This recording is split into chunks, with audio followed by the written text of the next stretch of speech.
नमस्कार दोस्तों, ज्ञान को सेंटर प्लानिंग में आपका स्वागत है। बात करते हैं 13 अप्रैल 2024 के करंट अफेयर्स की पेपर पर्सपेक्टिव से जो ज़रूरी है। पहला है new feature for UPI unified payment interface. UPI apps में नए फीचर आएंगे भी। आरबीआई ने रिसेंटली इंट्रोड्यूस करे हैं 2 नए फीचर्स। ये फीचर जो है ये बेसिकली इन्हें वर्सेटाइल बनाने के लिए और यूज़र फ्रेंडली बनाने के लिए लाए गए हैं। एक होगा इसमें प्री पेमेंट इंस्ट्रूमेंट, ठीक, थर्ड पार्टी ऐप्स के थ्रू जो प्रीवियसली होता था उसे अब इनबिल्ट कर दिया जाएगा। ठीक, तो involvement of third party apps नहीं रहेंगी। ठीक, दूसरा जो ट्रेडिशनल कैश डिपॉजिट कैश करने का जो तरीका था सीडीएम से, उसमें डेबिट कार्ड चाहिए थे, अब आप कार्डलेस भी कर सकते हो, मतलब यूपीआई के थ्रू भी इसको एक्वायर कर सकते हो। तो ये 2 नए फीचर्स आए हैं। यूपीआई की अगर बात करेंगे तो ये एक रियल टाइम पेमेंट सिस्टम है जो कि अलाउ करता है instant transfer funds between 2 bank accounts, मतलब लोगों को एक जगह में रह के ही दूसरे अकाउंट में भेजने की सुविधा प्रदान करता है। इसे एनपीसीआई द्वारा बनाया गया था, national payment corporation of India, ठीक, और रेगुलेट करता है इसे RBI, reserve bank of India. अगला बात करते हैं credit deposit ratio rich it's highest level. तो आरबीआई ने बताया कि जो क्रेडिट डिपॉजिट रेशियो है वो पिछले 20 सालों में सबसे अधिक हुआ है इस बार।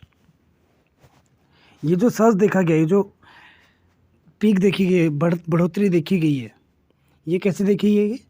क्योंकि लोन्स होते हैं बहुत सारे, जैसे होम लोन्स वगैरह, और जो बाकी कंजम्पशन रिलेटेड लोन्स होते हैं, ये सब ज़्यादा लिए गए हैं, इसलिए क्रेडिट डिपॉजिट रेशियो बढ़ा है। ठीक, ये एक फाइनेंशियल मैट्रिक है जो कि मेज़र करता है प्रोपोर्शन को बैंक के डिपॉजिट के बेस के हिसाब से, जो कि वो लेंड करते हैं बाद में। ठीक, इसे कैलकुलेट किया जाता है by dividing total loans extended by the bank. Bank ने जितने लोन दिए उसे डिवाइड कर देते हैं। अगर बैंक का रेशियो 80% है, मतलब कि उसका 80% डिपॉजिट जो है वो लोन्स में यूज़ कर चुके हैं वो। ठीक, नेक्स्ट है होम्योपैथी सिंपोजियम। होम्योपैथी सिंपोजियम की बात करेंगे तो प्रेसिडेंट ऑफ इंडिया ने रिसेंटली इनोग्रेट किया है 2 दिन का होम्योपैथी सिंपोजियम, ठीक, जिसे ऑर्गेनाइज किया गया था central council for research in homeopathy के द्वारा वर्ल्ड होम्योपैथी डे में। ठीक, होम्योपैथी क्या है? ये एक सिस्टम है मेडिसिन का जो कि बिल्कुल उसका कंसेप्ट रहता है कि बॉडी में इनहेरेंट एबिलिटी रहती है, ठीक, और जो इसका रेमेडी है जो इसमें यूज़ किया जाता है वो सेल्फ हीलिंग प्रोसेस रहती है। मतलब आपने देखा होगा, आपको ऐसे बोतल में एक फ्लूइड जैसा होता है, उसमें आपको छोटी छोटी गोलियाँ दी जाती हैं, ये होम्योपैथी मेडिसिन होती है। ठीक, होम्योपैथी डे हर साल 10 अप्रैल को मनाया जाता है। ठीक, डॉक्टर हानेमैन जो फाउंडर ऑफ होम्योपैथी है उनकी याद में, तो ये नाम याद रखना, who is the founder of homeopathy, doctor Hahnemann. ठीक, इस साल की जो थीम थी ये थी होम्यो परिवार, one health one family. Next, overseas citizen of India expansion. तो ओवरसीज सिटीजन ऑफ इंडिया में कुछ एक्सपेंशन किया गया है। ये इंडिया का पासपोर्ट इस तरह का होता है ओसीआई लोगों का, ओवरसीज सिटीजन्स का। तो ओसीआई कार्ड में प्रिविलेज दी गई है कि इंडियंस जो फिजी जो एरिया है, फिजी जो कंट्री है, वहाँ पे भी जा सकते हैं। ठीक है, 2023 में भारत ने अनाउंस की थी extension eligibility criteria for OCI card. ठीक, जो इमिग्रेंट्स है उनके सरनेम के आधार पे 4 जनरेशन से अब 6 जनरेशन तक कर दिया गया, मतलब 6 जनरेशन तक के जो बंदे हैं उन्हें ओसीआई कार्ड अलाउ किया जाएगा। ठीक, ओसीआई की अगर बात करेंगे तो ये बेसिकली इंट्रोड्यूस किया गया था जब डुअल सिटीजनशिप होती है किसी भी आदमी के पास, डेवलप्ड कंट्रीज़ के पास, तो उस डुअल सिटीजनशिप के कंसेप्ट को रिड्यूस करने के लिए कि भैया ये पार्शियली यहाँ का सिटीजन भी है, एक्चुअल में वहाँ पे रहता है। ठीक, तो ये डुअल सिटीजनशिप नहीं कहलाती, ये एक पार्शियल सिटीजनशिप देते हैं उनको। एमएचए के द्वारा ओसीआई वो लोग होते हैं जो कि इंडिया में थे पहले, कब? 26 जनवरी 1950 से पहले भारत में थे। ठीक, और उसके बाद भारत के नागरिक बनने के काबिल हैं। ठीक, पर इंडिया में अब रहते नहीं हैं, यह रह भी रहे हैं, कोई दिक्कत नहीं है।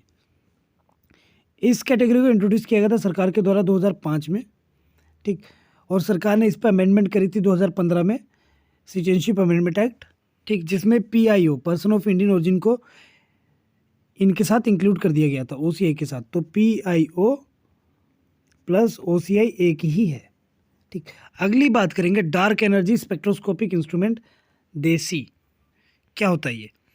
ठीक, तो डेसी ने ग्राउंड ब्रेकिंग प्रोजेक्ट में हार्नेस की है 5,000 रोबोट्स को टू पेयर 11 बिलियन साल का डाटा के अनुसार।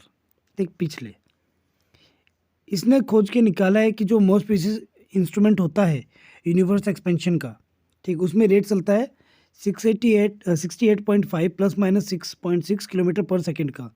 ठीक, मेगा पार्सेक के हिसाब से 1 मेगा पार्सेक मतलब 1 पार्सेक इक्वल टू होता है 3.2616 लाइट ईयर। ये डाटा याद रखना, ये पॉइंट आ सकता है।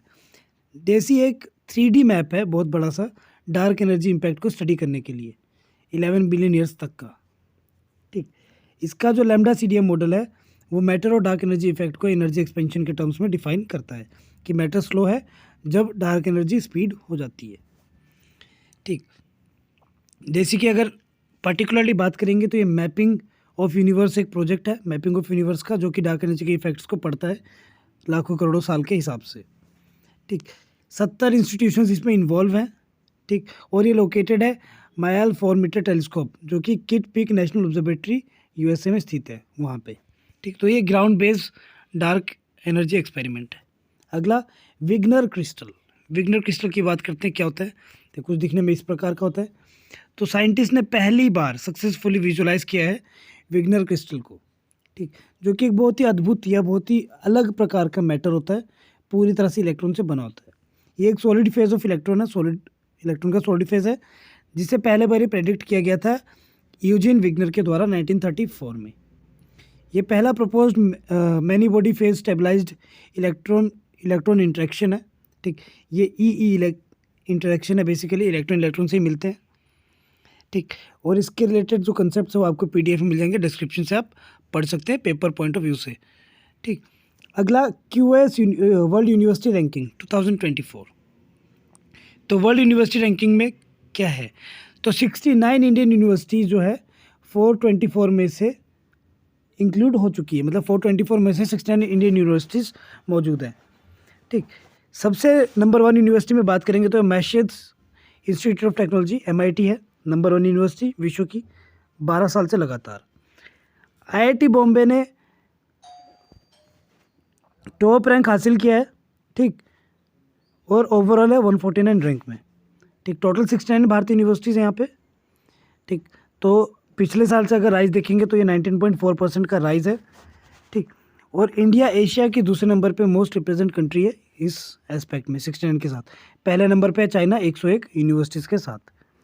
ठीक, और टोटल अगर विश्व की बात करेंगे तो भारत चौथे स्थान पे है पहले यूनिवर्सिटीज़ में। पहले में है चाइना 1041 के टर्म्स में, फिर जापान, फिर साउथ कोरिया और इंडिया चौथा। मतलब टोटल यूनिवर्सिटीज़ कितनी है।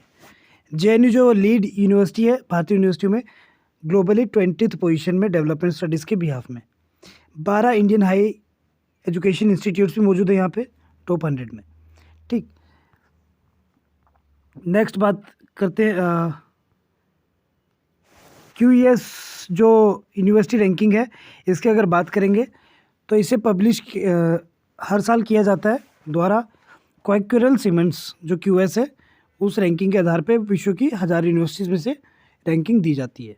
ठीक, 12 स्पेसिफिक सब्जेक्ट और 5 ब्रॉडर सब्जेक्ट एरियाज़ में इन्हें कैलकुलेट किया जाता है। तो आज के करंट अफेयर्स के लिए इतना ही, मिलेंगे कल अगले करंट अफेयर्स के साथ। Thank you and have a nice day. Like, share और सब्सक्राइब जरूर करें और PDF डिस्क्रिप्शन से डाउनलोड कर ले मेंस पर्सपेक्टिव से। Thank you.